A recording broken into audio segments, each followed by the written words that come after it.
네, 박사님 안녕하세요. 네, 안녕하세요. 영양학 박사 그레이스입니다. 잘 계셨나요? 여러분의 영양에 대한 모든 고민을 오늘도 쏙쏙 해결해 드릴게요. 요즘 이제 겨울이니까 감에 대해서 관심을 갖는 분들 진짜 많았어요. 완전 가을 과일의 대표적인 거죠, 감. 감에는 어떤 영양소가 있는지 좀 말씀해 주실 수 있을까요? 감 무슨 색?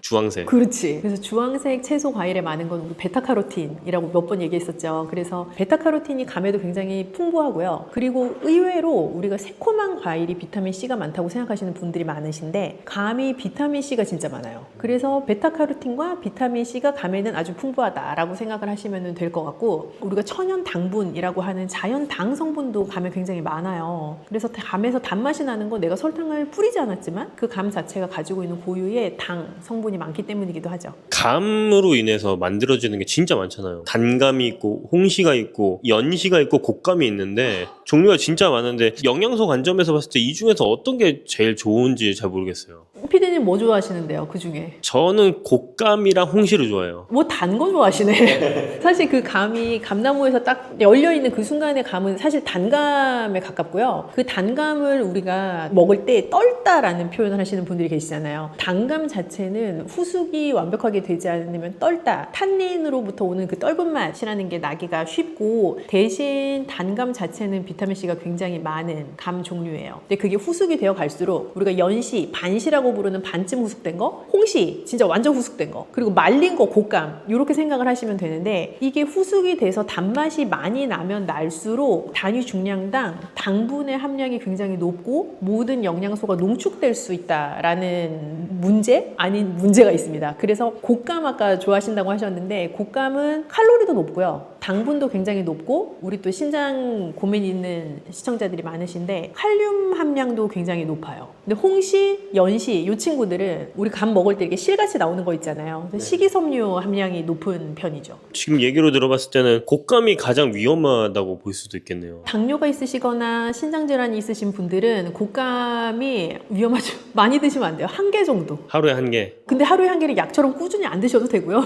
그냥 가끔 먹고 싶을 때 한 개 정도. 감이 신장 건강에도 좋다고 제가 들었거든요. 근데 방금 얘기했을 때 곶감이 또 신장에 또 안 좋다고 얘기하니까 좀 약간 헷갈리는 부분이 있어요. 이게 감의 종류에 여러 가지가 있다라고 방금 설명을 드린 것처럼, 곶감은 칼륨이 굉장히 농축되어 있는 형태, 그리고 당분도 높은 형태이기 때문에 곶감은 일단 살짝 피하시는 게 좋고요. 감 중에 만약에 택하겠다라고 하시면 칼륨 함량이 그래도 적정량이면서 조금 달콤한 맛을 느끼실 수 있는 게 홍시 정도이지 않을까 하는 생각이에요. 감을 좀 건강하게 먹을 수 있는 방법이 있으면 좋을 것 같아요. 감 샐러드 드셔보셨어요? 감 샐러드요? 단감을 가지고 만들기 되게 좋은 메뉴인데, 감을 이렇게 얇게 썰어요. 우리 왜 감 되게 통통하게 썰어서 먹잖아요. 그러지 말고 이렇게 약간 슬라이스 하듯이 얇게 썰고, 초록 채소들 있죠. 근데 향이 좀 센 거, 요즘 루꼴라 이런 것도 많이 드시는데, 산나물도 포함인가요? 산나물? 그거는 생 샐러드로 먹기도 살짝 애매할 수가 있고 너무 향이 강해서 루꼴라 아니면 양상추, 로메인 이런 것들이랑 같이 그 감 슬라이스를 얹어서 리코타 치즈 같은 거 곁들여서 드시면 되게 맛있어요. 감이랑 치즈의 조합이 되게 좋아요. 감과 리코타 치즈, 뭐 감과 크림 치즈 이런 조합들이 되게 근사한 조합이에요. 곶감 같은 경우는 어떻게 먹으면 좋을까요? 사실 나 안 드셨으면 좋겠는데 정말 너무 좋다, 먹고 싶다 하시는 분들은, 우리가 당분이 너무 높은 걸 먹을 때 그 당분이 나의 몸에 주는 영향을 최소화하고 싶다면 일단 단백질을 곁들이면 좋다라고 머릿속에 넣으시면 가장 간단해요. 그래서 요즘은 곶감도 안에 치즈나 견과류 같은 거 넣어가지고 곶감 말아낸 것들 있는데, 그런 거는 조금 더 곶감이 가지고 있는 높은 당 성분을 조금은 낮추어서 흡수시켜 줄 수 있는 장치? 그런 재료와의 조합인 거죠. 홍시 같은 경우는 어떻게 먹으면 좋을까요?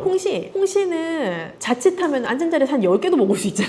나만 그래? 그래서 그렇게 드시면 너무 위험하고, 많이 먹어도 배가 썩 부르다는 느낌이 안 들 수가 있어서 약간 포만감을 주는 형태로 드시면 좋을 것 같아요. 제가 지금 가지고 나온 이 작자 미상의 음료가 오늘 만든 건데, 홍시랑 두유를 간 거거든요. 홍시를 제가 냉동실에 넣어가지고 살짝 반쯤 얼렸다가 약간 해동된 것을 가지고 두유를 같이 넣어서 그냥 믹서기에 간 거예요. 근데 이게 맛은 홍시의 달콤한 맛이 다 나면서 두유가 들어갔으니까 일단 포만감이 있고, 이렇게 홍시를 먹으면 사실 홍시 한 개를 먹어도 엄청 배부른 느낌이죠. 제가 오늘 만들 때 홍시 2개, 두유 1팩을 넣었는데 거의 한 3명이서 이렇게 사이좋게 나눠 먹을 정도의 양이 나오더라고요. 자세한 좀 레시피 같은 거는 박사님 따로 채널이 있다고 제가 들었거든요. 그 채널로 놀러 오시면 홍시 두유 이 드링크를 만드는 영상도 보실 수가 있고, 또 더 건강하게 실제적으로 집에서 응용하실 수 있는 방법도 보실 수 있으니까 이 영상을 보시는 시청자분들도 놀러 오세요. 감은 운동 전이나 후에 언제쯤 먹는 게 제일 베스트일까요? 그거는 어떻게 보면 운동 전에 우리가 필요로 하는 영양소와 운동 후에 필요로 하는 영양소가 좀 차이가 있을 수 있는데, 어쨌든 운동 후에는 나의 근육이 굉장히 힘을 많이 쓰고 에너지가 소진된 상태이기 때문에 내 근육에 있는 글코겐을 좀 더 보충해 줄 수 있는 에너지원이 좋거든요. 그래서 빠르게 흡수될 수 있는 탄수가 좋을 수가 있어요. 그래서 감 종류 중에서는 홍시 운동 후에 가장 좋다고 생각이 되고, 운동 전에는 내 에너지를 단백질 충분히 먹고 또 내 에너지를 서서히 끌어올려 줄 수 있는 과일이 좋기 때문에 감 종류 중에서는 단감이 좀 더 적합할 것 같아요. 당뇨가 있는 사람들도 있을 수 있잖아요. 당뇨가 있는 사람들 같은 경우는 양이 어느 정도 먹으면 좋을지 궁금해요. 어르신들 중에 감을 좋아하시는 분들이 매우 많으셔서 앉은 자리에서 여러 알을 드실 수 있다고 저에게 자랑처럼 말씀하시는 분들이 계신데, 감은 혈당을 꽤 많이 올릴 수 있는 과일이거든요. 그래서 하루에 반 개에서 한 개 정도가 맥시멈이라고 생각하고 드셔야 돼요. 그 정도 양이 적당합니다. 단감이 됐든 곶감이 됐든 홍시가 됐든 상관없이 딱 그 정도 양은 네, 그 정도 양을 추천드려요. 감은 변비에 좋은 거예요, 나쁜 거예요? 그것도 또 감의 종류에 따라 살짝 차이가 있을 수 있어요. 감 먹으면 변비 오니까 많이 먹지 말라고 하는 어른들도 계시거든요. 그건 단감을 많이 먹었을 때 그럴 수 있어요. 단감의 떫은 맛을 내는 탄닌이라는 성분은 변비를 유발할 수 있는 성분이기 때문에 단감을 너무 많이 드시면 변비를 겪으실 수 있고요. 반대로 홍시에는 실같이 보이는 식이섬유가 많이 들었잖아요. 그래서 홍시는 감으로 인한 변비를 유도하기보다는 오히려 나의 변비를 조금 해결하는 데 도움을 줄 수 있는 형태의 감인 거죠. 그러면은 단감 같은 걸 좋아하는 분들이 꽤 있을 수 있는데, 아까 말씀하셨듯이 그 탄닌으로 해서 떫은 맛이 많이 나잖아요. 이런 거 좀 중화시킬 수 있는 방법이 있을까요? 일단 후숙을 하셔야 돼요. 그래서 잘 익히면 일단 탄닌 성분이 줄어들고 떫은 맛이 덜 나기 때문에 익혀서 드셔야 되는데, 보통 냉장고에 그냥 그대로 넣으시는 분들 계신데, 그렇게 하는 것보다 약간 서늘한 곳에서 후숙이 된 상태로 냉장 보관을 하시면 훨씬 달콤하게 단감을 드실 수가 있고, 빨리 먹고 싶어 막 그러면은, 이게 되게 웃긴 방법이라고 생각하실 수 있지만, 종이봉투 같은 데에 사과하고 감을 같이 넣던지 바나나하고 감을 같이 넣으면 감이 빨리 익어요. 왜 그렇게 되는 건가요? 약간 이게 에틸렌 같은 성분들이 서로 나오면서 감을 좀 후숙시키는 성분이 그 봉투 안에서 돌게 되면서 감이 좀 빨리 익게 되는 효과가 있죠. 곶감을 만들다 보면 흰색 가루가 생기잖아요. 겉에 네, 그거 곰팡이 아닌가요? 곶감을 보면 요즘 뭐 명절에도 곶감 세트 많이 선물 받으신 분들도 계실 텐데, 어떤 곶감은 되게 반짝반짝하고 감 색깔인데 어떤 건 이렇게 하얗게 표면에 껴있단 말이죠. 그러면 사람 눈이 또 보기가 좋은 거를 원하니까 이 전자에 해당하는 반짝반짝을 원하실 수 있지만, 옛날 어른들이 말씀하셨죠. 그 허연 게 단 거라고. 하얀 곶감이 더 달다고. 네. 그게 근데 사실 맞는 말씀이세요. 이게 당분이 밖으로 나오면서 당화된 일종의 결정체 같은 형태거든요. 그래서 그게 뭐 곰팡이 이상한 거 이런 거 아니고 당분이 밖에 이렇게 끼어 있는 상태라고 생각을 하시면 되는데, 만약에 그게 깨끗한 흰색이 아니고 푸르딩딩하거나 시큼한 냄새가 나거나 하면 의심해 보셔야 되지. 이미 자연적으로 나온 당 성분 자체가 겉에 결정화되어서 생긴 거예요. 제가 마지막으로 좀 궁금한 건, 아까 홍시를 갈아서 이렇게 두유랑 넣어서 만드셨다고 했잖아요. 그게 무슨 맛인지 좀 궁금하거든요. 이거 제가 아까 엄청 먹어가지고 처음 만들었을 때보다 두유 맛이 덜 나고 홍시 맛이 더 나는데요. 처음에 만들었을 때에는 홍시의 달콤함이 있는 상태에서 두유 맛이 강하게 나서 약간 두유의 여러 맛이 있잖아요. 그것처럼 홍시 두유가 있다면 이런 맛이겠다라고 생각했는데, 지금은 홍시 맛이 더 많이 나요. 두유의 끝맛이 지금 입안에서 살짝 나는 정도예요. 그러면 당뇨 있으신 분들한테 훨씬 좋은 걸 수도 있겠네요. 당뇨 있는 분들한테는 홍시 드시는 방법 중에 이 완전 추천. 근데 신장질환 있으신 분들은 단백질 섭취 조금 조심하셔야 되니까 이제 그런 경우에 좀 조심하셔야 되죠. 너무 많이 드시지 말고. 그러면 신장이 좀 안 좋으신 분들 같은 경우는 두유를 넣지 말고 그냥 갈아서만 드시는 것. 갈아서만 드셔도 되고, 그럴 때 약간 레몬즙 같은 거 조금 추가하시면 홍시의 달콤한 맛이 더 확 하고 올라와서 좀 더 맛있죠.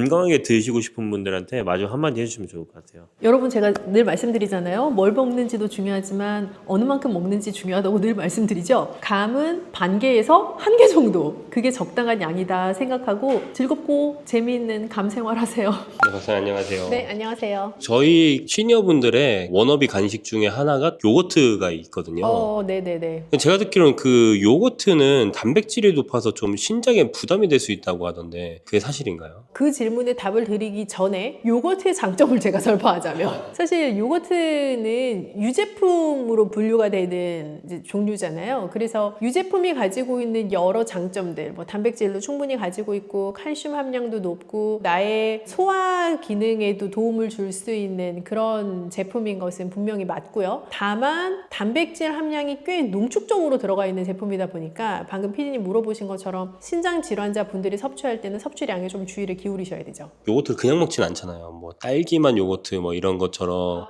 과일청이나 설탕 좀 많이 넣는데 당연히 안 좋겠지만 얼마나 안 좋은지 또 그 떠먹는 요거트 차원에서 보면 방금 말씀 주신 것처럼 각종 맛이 가미되어 있는 딸기맛 떠먹는 요거트, 복숭아맛 뭐 이런 다양한 과일맛 요거트는 어르신들이나 혹은 어린아이들에게는 전혀 추천드리지 않고요. 그거는 사실은 당만 높일 수 있는 거에 해당하고요. 무가당 요거트를 고르시되 조금 더 찐득한 무게감이 있는, 그러니까 더 식감이 있는, 흐르는 것보다 꾸덕하게 푹 떠지는 그런 요거트를 선택하시는 게 더 건강한 요거트를 심플하게 선택할 수 있는 방법이에요. 먹다 보면 그래도 그 달달함이 좀 땡길 수 있잖아요. 그럴 땐 좀 어떻게 해야 될까요? 생과일 넣으시면 꽤 괜찮은데요. 요거트에 냉동 블루베리 아주 괜찮은 조합입니다. 냉동 블루베리나 혹은 뭐 냉동 과일 요즘 너무 잘 나오거든요. 그런 냉동 과일 같은 것과 무가당 요거트를 섞어서 드시는 것도 너무 좋고요. 그리고 뭐 당뇨에 대한 리스크가 크게 없으시다면 천연 꿀 같은 거 조금 곁들이셔도 좋고요. 박사님이 주로 요거트랑 같이 자주 드시는 게 따로 있으실까요? 만약에 그릭 요거트라고 하면 오이.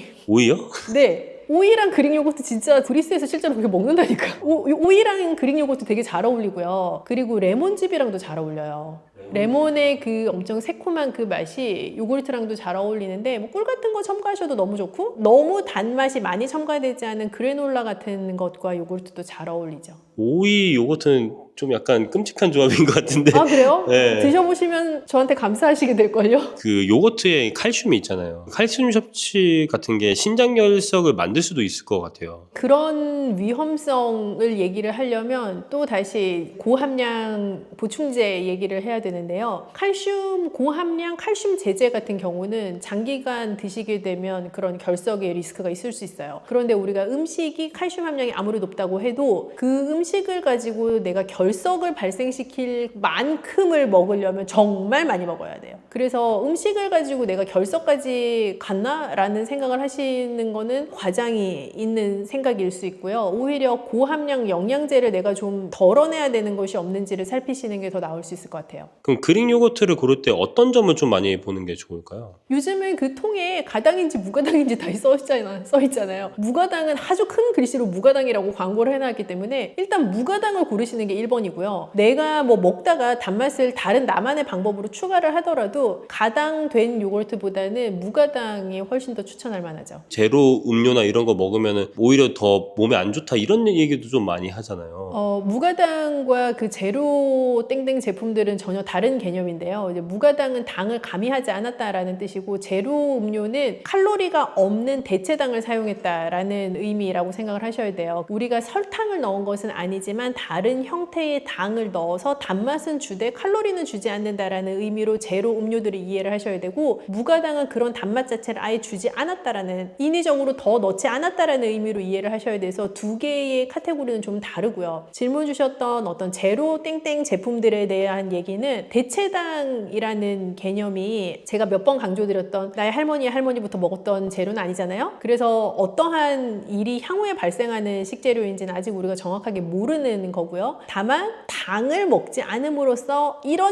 건강상 이점이 있겠지라고 대중들이 시장에서 기대했던 그런 효과는 대체당 제품을 먹는다고 해서 나타나지 않아요. 결국은 더 빠르게 나를 배고프게 하기도 하고 더 나로 하여금 다른 음식을 갈구하게 하는 영향도 줄 수 있기 때문에 지금으로서는 반드시 그게 올바른 선택이냐라고 물으신다면 저는 아직은 세모라고 생각합니다. 그 모찌 단백질 같은 데에다가 그릭 요거트가 들어간 모티가 맞아요. 있다고 맞아요. 저도 봤어요. 그래서 그게 또 어떻게 보면 요거트를 또 재밌게 먹을 수 있는 하나의 방법인 것 같기도 해요. 그리고 사실은 이게 두 개 조합이 나쁘지 않은 게 떡을 먹으면 탄수화물에 집중이 되어 있는 메뉴이다 보니까 혈당을 상승시키거나 할 수 있는데 우리가 탄수화물 너무 집중된 음식 먹을 때 제가 항상 강조드렸던 게 단백질이 높은 무언가랑 먹어라. 식이섬유가 많은 거랑 먹어라. 뭐 이런 말씀을 여러 차례 드렸었잖아요. 그런 의미에서 그런 그릭 요거트 소가 들어가 있는 떡은 괜찮은 나이스한 조합인데요? 거기 있는 그릭 요거트가 무가당이면 더 좋겠네요. 그렇죠. 그런 거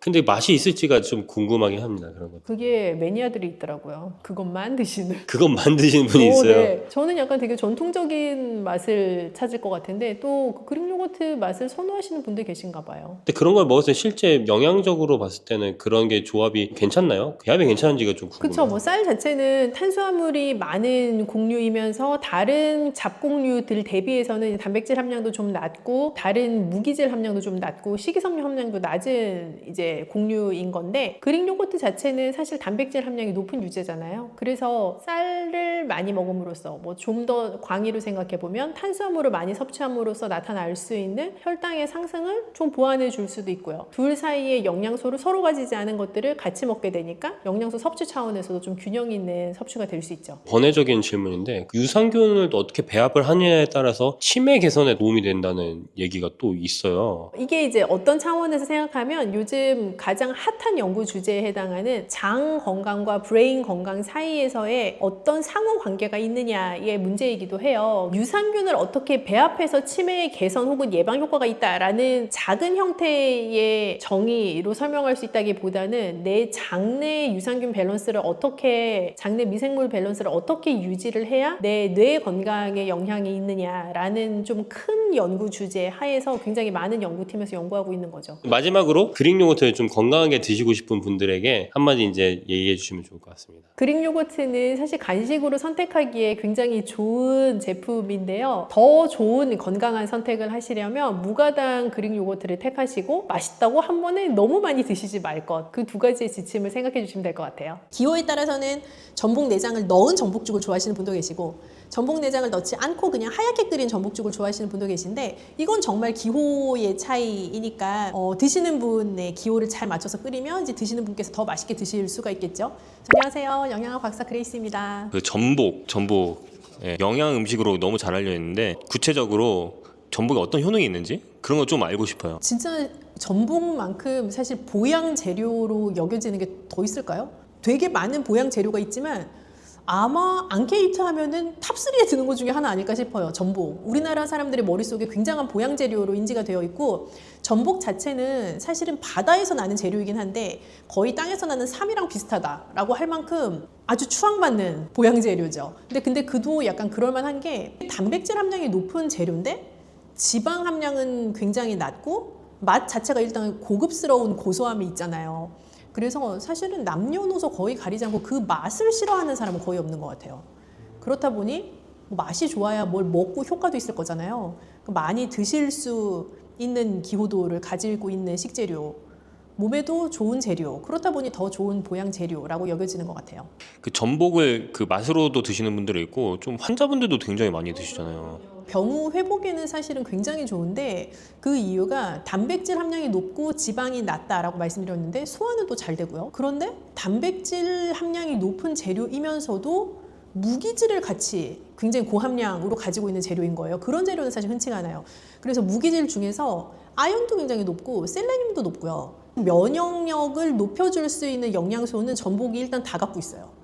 그래서 아프다 하면 우선 면역력이 저하됐겠구나 라는 생각을 하게 되고 당연히 소화가 잘 되면서 면역력을 증강시켜 줄 수 있는 재료면 좋은데 전복이 다 가지고 있는 거죠. 그럼 이런 아연 셀레늄의 효능이라고 하는 거는 면역력이라고 볼 수 있는 건가요? 맞아요. 면역력이라는 것은 굉장히 복합적인 어떤 인간의 신체를 보호하고자 하는 기능 중에 하나인데 우리가 면역이라는 단어로 간단하게 표현하지만 면역력이라는 것을 나타낼 수 있는 데에는 굉장히 다양한 면역 세포가 존재를 해요. 그래서 면역 세포들이 만들어지는 것, 작용하는 것, 그 면역 세포가 제대로 잘 싸워줘야 되는 그 모든 기능을 하는 것에 이르기까지 전복에 충분하게 들어가 있는 아연이나 셀레늄 같은 영양소가 곳곳에서 역할을 하게 되죠. 그래서 그런 영양소를 전복이 많이 가지고 있기 때문에 면역력 증강에는 아주 좋은 재료예요. 그 상처 회복이랑 감염 예방에도 좀 도움이 되나요? 그렇죠. 우리가 면역력이 떨어지게 되면 상처가 나도 잘 아물지를 않아요. 그래서 아이들 같은 경우에 예를 들어서 밥을 잘 안 먹고 뭐 편식하고 몸이 약한 아이다라고 하면 조금만 놀이터 가서 넘어져도 그 상처가 빨리 안 나아요. 근데 그거는 나이가 들어서도 좀 마찬가지일 수가 있는 게 젊었을 때는 어디 가다가 툭 부딪혀서 피가 나도 금방 그 피가 지혈이 되고 그 상처가 봉합이 되는데 자연적으로 나이가 들면 들수록 상처가 나고 나면 잘 안 아물고 계속 덧나고 그 위로 다시 염증이 발생하고 하는 케이스들이 있잖아요. 그런 게 기본적으로 내가 피부가 약해졌나 봐. 그런 개념보다 더 상위로는 면역력이 떨어져서 그런 거죠. 그리고 제가 듣기로는 이제 전복에 요오드가 좀 들어있다고 들었어요. 네, 전복 자체가 전복이 주로 먹고 사는 게 미역이거든요. 미역 자체가 요드가 높은 식재료이다 보니까 당연히 전복도 요드가 높은 식재료에 해당을 할 수밖에 없고요. 그래서 요드도 우리가 면역력에는 되게 중요한 영양소예요. 그래서 전복 자체가 더 좋은 재료가 되기도 하죠. 소화가 잘 되고 고단백이라고 말씀해 주셨잖아요. 특히 노인분들한테 어떤 점이 더 좋은지 한 번 더 깊게 얘기해 주시면 좋을 것 같아요. 우선 단백질을 꾸준히 적정량만큼도 충분히 드시라라고 말씀을 드리지만 고단백 식품이 소화가 잘 안 되는 경우도 있을 수 있어요. 예를 들어서 뭐 삼계탕도 우리가 젊은 분들에게는 되게 소화 잘 되는 보양식 고단백 식품이라고 여겨지지만 어르신들은 삼계탕 드시고 나면 너무 포만감이 있거나 혹은 좀 약간 기름지다라고 느껴져서 화장실에 가신다거나 하는 케이스들도 있거든요. 그런 게 다 소화 흡수가 충분히 되지 않는다라는 것의 반증이기도 한데 전복은 단백질 함량이 높지만 소화가 용이한 재료이기 때문에 단백질을 먹는 이유인 내 몸에 단백질을 채우고자 하는 그 역할을 충분히 해줄 수 있는 재료에 해당하죠.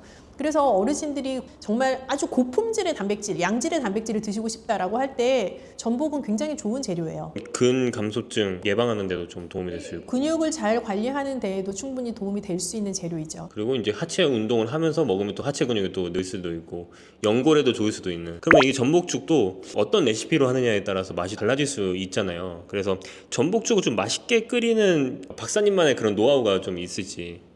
일단 그 전복은 크고 싱싱한 게 좋은데요. 클수록 기하급수적으로 비싸지잖아요. 그런 재료잖아요. 그래서 적정한 가격의 전복을 싱싱한 걸 잘 선택을 하시는 게 일단 중요할 것 같고 세척을 깨끗하게 잘 하시는 거, 손질을 잘하는 거 그런 기본적인 지침을 잘 지켜야 되는 식재료에 해당해요. 기호에 따라서는 전복 내장을 넣은 전복죽을 좋아하시는 분도 계시고 전복 내장을 넣지 않고 그냥 하얗게 끓인 전복죽을 좋아하시는 분도 계신데 이건 정말 기호의 차이이니까 드시는 분의 기호를 잘 맞춰서 끓이면 더 맛있게 드실 수가 있겠죠. 그래서 전복 살을 잘 손질해서 참기름에 볶아내서 끓이기 시작을 하면 좀 더 고소한 맛을 배가시킬 수 있는 조리법이 되죠. 그러면 이런 전복죽 있잖아요. 고소한 맛을 내는 게 뭐 참기름 이런 걸 두르면 좀 더 맛이 있을까요? 그렇죠. 참기름을 둘러서 잘 손질된 전복살을 볶으면 훨씬 고소하죠. 전복죽 먹을 때 하루 적정 섭취량이나 좀 주의할 점이 있는지. 전복이 면역력 증강에도 좋고 몸에 좋다고 하니까 그러면 또 굉장한 양의 전복을 생각하실 수 있는데 하루 한 개 정도 전복이면 되게 충분한 양이라고 생각이 들어요. 특히 너무 많은 단백질을 먹는다고 해서 그 단백질이 내 몸에 다 흡수되는 것은 아니기 때문에 뭐 많이 드셔도 전복 2개 드신다고 한 개 드신 거에 2배 효과가 나는 건 아니거든요. 그래서 하루 한 개 정도 양이면 사실 충분하다고 생각합니다. 그 알레르기 있는 분들은 좀 어떻게 할까요? 알러지 있는 분들은 당연히 피하셔야 하는데 알러지 강도에 따라 좀 다를 것 같아요. 왜냐하면 어패류, 조개류 알러지가 있으시다고 해도 전복에 알러지가 반드시 있지 않으실 수도 있어요. 그래서 조금씩 다른 방법으로 소량씩 시도해 보시고 양을 적게 먹으니까 괜찮아? 그럼 조금 양을 늘려보시고 애들 이유식 하시듯이 그런 방법으로 접근을 하시면 또 좋을 것 같아요. 저희 구독자분들 신장에 굉장히 관심이 많으신데 이런 전복죽을 신장에도 건강하게 하려면 어떻게 하면 좋을까요?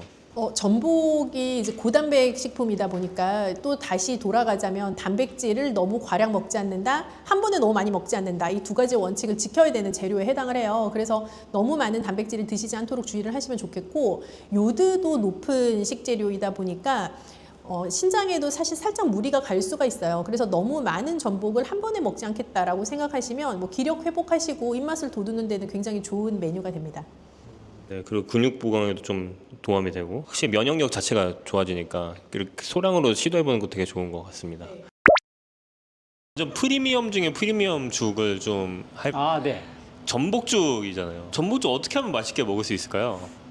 우선은 많이 네.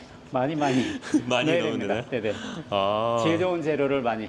네. 질 좋은 재료 많이. 셰프님 같은 경우는 어떤 재료를 쓰시나요? 이런 하실 때? 전복죽이잖아요. 저는 네. 전복죽 생각하면서 음. 죽을 좀 리서치를 해봤거든요. 네. 뭐 서울의 땡땡가 전복죽인데 전복이 별로 없어요.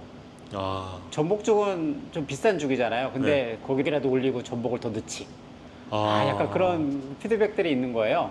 그래서 저는 생각해, 그러면 전복을 많이 주고 가격을 조금 올리자.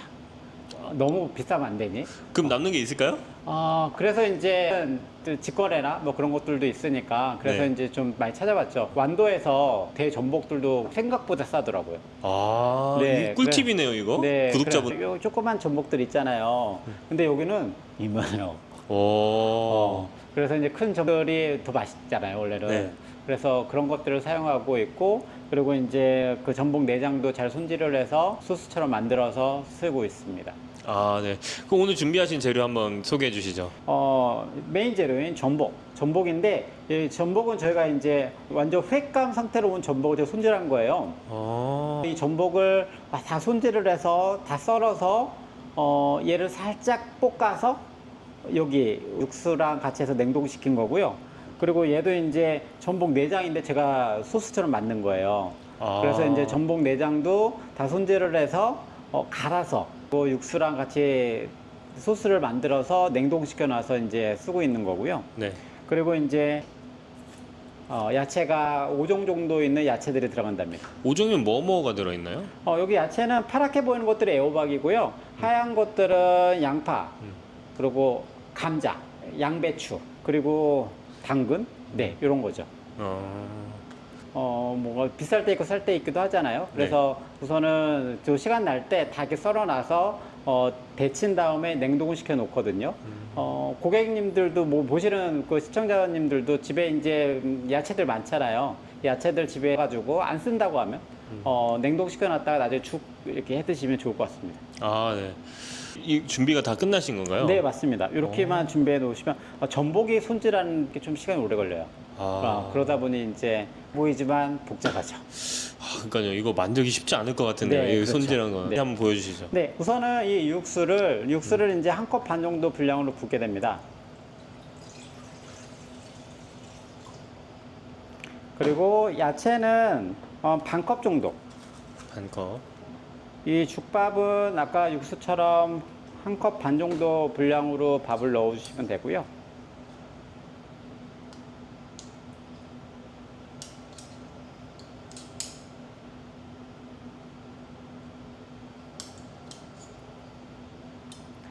그리고 이제 여기서 약간 그 키포인트가 하나가 있긴 한데, 여기는 네. 전복이랑 네. 전복 내장이 있잖아요. 네. 근데 얘를 지금 이게 거거든요. 그래서 얘가 지금 덩어리로 되어 있지만 좀 이따 끓으면서 이렇게 쭉 전복 내장 색감이 나올 거예요. 근데 얘는 맨 나중에입니다. 아까 부춘 얘는 정말 하루도 먹을 수 있는 상태예요. 네. 근데 모든 것들이 너무 투머치 끓이게 되면 약간 질겨져요. 얘가 제일 부드럽거든요. 그러니까 살짝만 익으면 되는 형태인데 처음부터 죽을 끓여주게 되면 얘가 질겨져요. 다 했을 때 얘를 마지막에 넣고 얘가 이제 다 녹으면서 이제 되게 끓을 때 끝 하면 제일 좋습니다. 네. 그럼 다 가열됐다고 했을 때면은 한 80% 정도 됐을 때. 네, 맞습니다. 정도인가요? 맞습니다. 네네. 불은 어느 정도로 하세요? 불은 집에서 하면 약 사이로 그냥 은근하게 끓여주시는 게 제일 좋을 것 같습니다. 그럼 이걸 지금 바로 끓이기만 하면 바로 시작이에요? 네, 맞습니다. 그러면 나중에 이제 그 전복 내장 색깔이 나오면서 예쁜 전복죽이 되죠. 오늘 얘기를 다 들었는데 네. 이건 진짜 쉽지 않을 것 같아요. 이거는 진짜 이건 그런가요? 일반인이 하기 쉽지 않을 것 같고 네. 그냥 다지는 부분에서 네. 그런 건데 근데 뭐 그 세트 같은 게 있으면 또 할 수도 있겠지만 네. 근데 이거를 그래 따라해 보시는 분들이 있을 것 같거든요. 네, 이 네, 레시피를. 네, 네. 근데 이 따라해 보지만 그 맛이 안 날 수도 있는 거죠. 오리지널의 그럴 수 있죠. 셰프의 맛이 안 날 수도 네, 있는 네. 거잖아요. 이럴 때는 또 오리지널 맛을 또 먹어봐야지 진짜를 만들 수 있으니까 네, 네. 여기 한번 와보시는 게 좋을 것 같아요. 네네. 한번 오세요. 여기 혹시 어디에 있나요? 저희는 지금 강원도 원주에 있고요. 네. 네, 위치하고 있습니다. 혁신도시. 네. 그럼 여기 죽집 이름이 혹시 태평죽이라고 합니다. 태평성대 할 때 태평. 아, 맞습니다. 맞습니다. 네. 아, 태평주. 네. 여기 배민으로도 시킬 수가 있나요? 여기? 네, 배민도 되고요. 당연히 쿠팡이츠 주문도 되기도 하고요. 네. 밑에 있으면 그 포장 주문도 되기도 하고, 여기 직접 오셔서 매장 크니까요. 오셔가지고 제가 직접 만든 죽을 드셔도 됩니다. 아, 네, 좋습니다. 그러면 한번 기대해 보겠습니다. 어떤 네. 맛일지.